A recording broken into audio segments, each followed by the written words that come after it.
Goma sous tension, le mystère du vol MONUSCO, l'atterrissage qui fait parler, une ville qui vit au rythme du fracas des armes et du vrombissement des moteurs.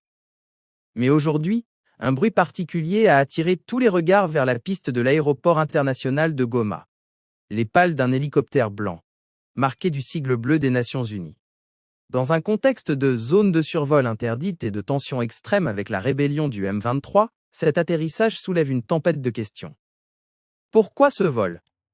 Qui était à bord? Et surtout, comment a-t-il pu braver les restrictions actuelles? Plongeons au cœur d'une mission complexe en zone de guerre. Pourquoi ce vol maintenant? Ce n'est pas un secret, la MONUSCO est en phase de désengagement en République démocratique du Congo. Pourtant, sa présence reste cruciale dans certains secteurs. Il existe 3 raisons principales pour cet atterrissage. 1. L'urgence humanitaire. Avec l'encerclement quasi total de la ville par voie terrestre, l'hélicoptère reste le seul moyen sûr pour acheminer des médicaments ou évacuer des blessés graves vers les structures spécialisées de Goma. 2. La relève des troupes. Malgré le retrait, des contingents, notamment indiens ou pakistanais, doivent assurer la rotation de leurs effectifs pour maintenir la protection des civils autour des camps de déplacés. 3. La reconnaissance tactique. Pour que le Conseil de sécurité de l'ONU puisse décider de la suite des événements, il faut des yeux sur le terrain. Ces vols servent à documenter l'avancée des lignes de front. À bord de l'appareil, mais qui se cache derrière les hublots renforcés? Ce n'est pas un vol touristique. En général, on y retrouve un mélange hétéroclite. Des officiers de liaison, des experts militaires chargés de coordonner les mouvements avec les FARDC, Forces armées de la rez-de-chaussée. Des experts en droits de l'homme, venus enquêter sur les exactions signalées dans les territoires sous occupation. Logistique et technique.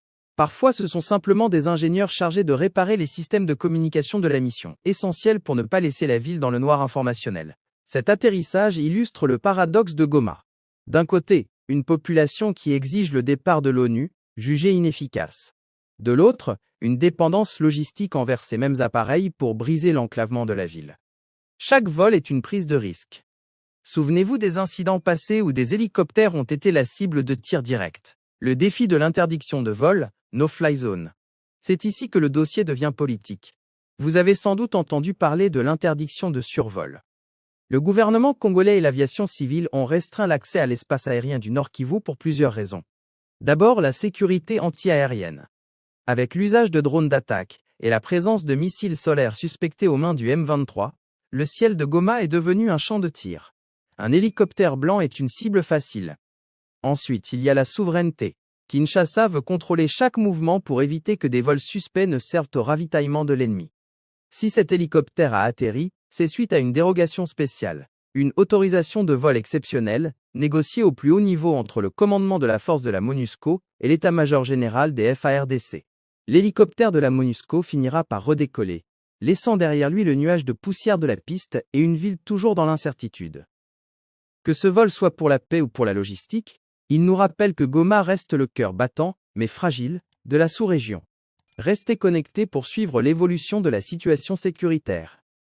N'oubliez pas de partager vos avis en commentaire. La MONUSCO doit-elle maintenir ses vols malgré les risques?